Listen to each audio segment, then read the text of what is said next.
Hello friends, welcome back to your channel study with BK. दोस्तों, आज की इस खास वीडियो में हम बात करने वाले आरआरबी एनटीपीसी 12th लेवल परीक्षा 2025 के बारे में। तो दोस्तों, आप लोगों को जो इंतजार था वो फाइनली खत्म हो चुका है और दोस्तों आपकी आंसर की जारी कर दी गई है। और मुझे उम्मीद है कि आप सभी विद्यार्थियों ने अपने अपने आंसर की मिला ली होगी। आंसर की मिलाने के बाद आप लोगों को कमेंट आते हैं कट ऑफ को लेकर। तो दोस्तों, पहले मैं क्लियर कर दूं, मैं भी दोस्तों एक 2019 का छात्र हूँ और सिलेक्टेड छात्र हूँ। तो दोस्तों, मैं आपको बताने वाला हूँ एग्जैक्ट कट ऑफ क्या जानी है, साथ ही साथ टाइपिंग की जिनकी होनी है। जैसे ही हम बात करें अकाउंटेंट क्लर्क कम टाइपिस्ट की, या फिर हम बात करें जूनियर क्लर्क कम टाइपिस्ट की, तो दोस्तों इनकी टाइपिंग में कैसी तैयारी करनी है, कितने मार्क्स में तैयारी करनी है, तो दोस्तों आपको घबराना बिल्कुल नहीं है, ठीक है।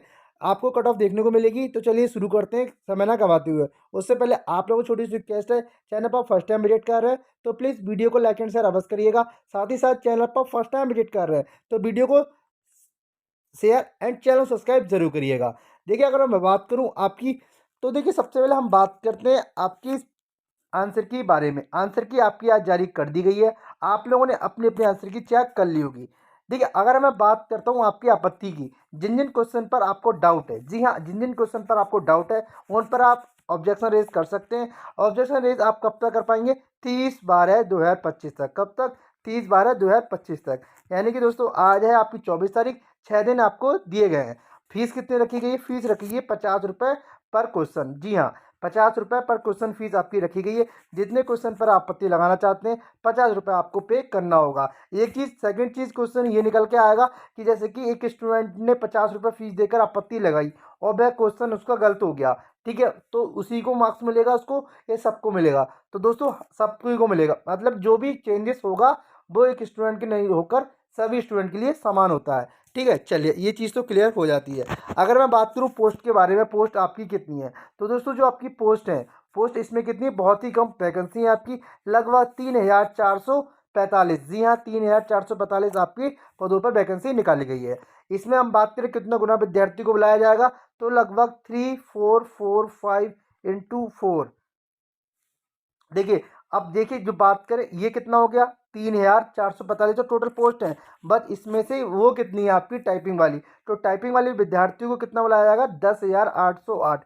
यानी कि जो आपका सेकंड फेज में बुलाया जाएगा टाइपिंग वालों को, वो लगभग 10,000 विद्यार्थियों को सिलेक्शन होना है, क्योंकि दोस्तों 8 गुना वहाँ पे लिया जाता है। और दोस्तों ये भी ध्यान रखिए, जो आपकी टाइपिंग है ना, टाइपिंग वाले विद्यार्थी ध्यान से सुन लें।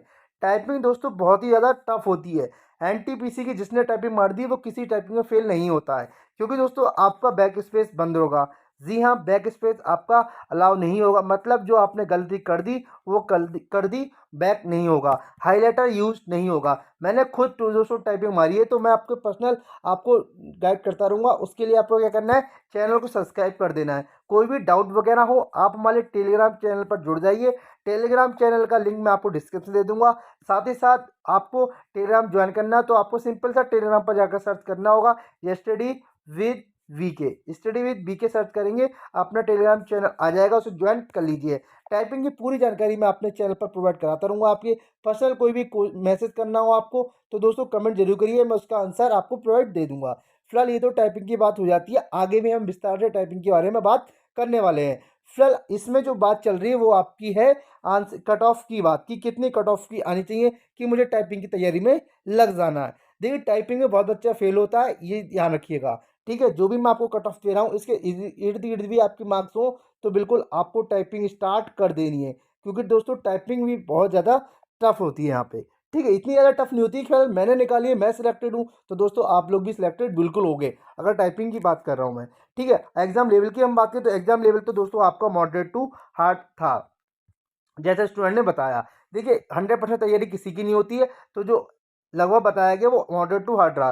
प्रश्न आपके वही पूछे जाते हैं, 50 प्रश्न उसमें पूछे गए जीके के में, और 35 रीजनिंग में। इनका कोई मतलब नहीं है, क्योंकि पेपर अब हो चुका है। मेन चीज़ है आपकी कट ऑफ के बारे में कि कितने मार्क्स होने चाहिए। देखिए, ओवरऑल मैं बात करूँ एग्जैक्ट, अगर आपका स्कोर, जी हाँ, अगर आपका स्कोर 70% है, ठीक है, 65% भी है, ठीक है, किसी भी जोन से बिलोंग कर रहे हो आप, 70% है, तो बिल्कुल आपका सिलेक्शन होना निश्चित हो जाता है टाइपिंग के लिए, ठीक है। और बिना टाइपिंग की जो पोस्ट है आपकी कमर्शियल टिकट क्लर्क वाली, ट्रेन क्लर्क वाली, यहाँ पे थोड़ी कट ऑफ ऊपर जाती है, ये भी चीज़ क्लियर हो जाएगी।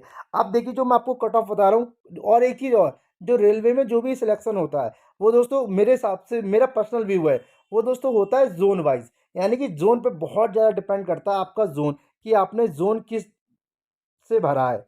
देखिए, अब मैं बात करूँ अपनी, तो मेरे दोस्त ने भरा था इलाहाबाद ज़ोन से, ठीक है? और मेरा ज़ोन, मैं अपना ज़ोन का फ़िलहाल नाम नहीं बताऊँगा, तो मैंने दूसरे अदर ज़ोन से भरा था। उसके मार्क्स मुझसे 1 नंबर ज़्यादा था, फिर भी उसका सिलेक्शन नहीं हो पाया, बट मेरा हो गया, क्योंकि दोस्तों मेरी जो ज़ोन की कट ऑफ नीचे गई थी, इस ज़ोन की कट ऑफ हाई गई थी, ठीक है? तो आप समझ सकते हैं ज़ोन बहुत मैटर करता है। बट दोस्तों अब वो चीज़ निकल गई है, अब आपको चीज़ ये नहीं सोचनी है, कट ऑफ मैं बता रहा हूँ, अगर आपकी इतने-इतने मार्क्स हैं, तो बिल्कुल आपको तैयारी में लग जाना है। अगर मैं बात करूँ, ध्यान से सुन लीजिए, अहमदाबाद, अजमेर, चंडीगढ़, मुंबई, प्रयागराज, पटना, कोलकाता, मुजफ्फरनगर, यानी कि जो दोस्तों हाई कट ऑफ वाले जो आपके होते हैं, ठीक है? हाई कट ऑफ वाले, इनकी कट ऑफ मैं बताऊँ, यूआर कैटेगरी से अगर आप बिलॉन्ग करते हैं, तो आपका स्कोर लगभग 85 से 88 के अराउंड होना चाहिए। एंड हम बात करें ओबीसी कैटेगरी की, तो ओबीसी में जो आपका स्कोर है 81 से लेकर 83 के अराउंड होना चाहिए। ईडब्ल्यूएस की हम बात करें, तो ईडब्ल्यूएस में जो आपका स्कोर है 878 से लेकर 80 के बीच। और एससी की हम बात करते हैं, तो एससी में लगभग आपका 73 से 74 के बीच। एंड नेक्स्ट हम बात करें आपका एसटी में, तो एसटी में लगभग 68 से लेकर 70 के बीच। दोबारा सुन लीजिए, यूआर कैटेगरी के 85 से 88 तक, ओबीसी में 81 से 83 तक, ईडब्ल्यूएस में 78 से 80, एससी में 73 74 से, और आपका लास्ट बचा एसटी कैटेगरी, तो लगभग 68 से 70 के बीच आपका स्कोर है। तो दोस्तों बिल्कुल आप लग जाइए टाइपिंग की तैयारी में, बिना सोचे समझे, ठीक है? आपको कॉल आ सकता है टाइपिंग के लिए। ये मैंने वो बताएं जो जोन दोस्तों क्या आते हैं, हाई कट ऑफ वाले होते हैं। अब मीडियम जोन हो गए आपके, जैसे गोरखपुर हो गया, बिलासपुर हो गया, भोपाल हो गया, सिकंदराबाद हो गया, आपका रांची हो गया, मालदा हो गया, तिरुवनंतपुरम हो गया। यहाँ पे कट ऑफ आपकी एक एवरेज रहती है, तो वहाँ के लिए कितना स्कोर होना चाहिए? अगर आप यूआर कैटेगरी से बिलोंग करते हैं, तो आपका स्कोर लगभग 80 से 84 के बीच है, तो दोस्तों आपका गुड स्कोर है। ओबीसी की बात करूँ तो लगभग 76 से लेकर 78 के बीच। एंड ईडब्ल्यूएस की बात करूँ, ईडब्ल्यूएस में आपका स्कोर 75 से 77 के बीच होना चाहिए।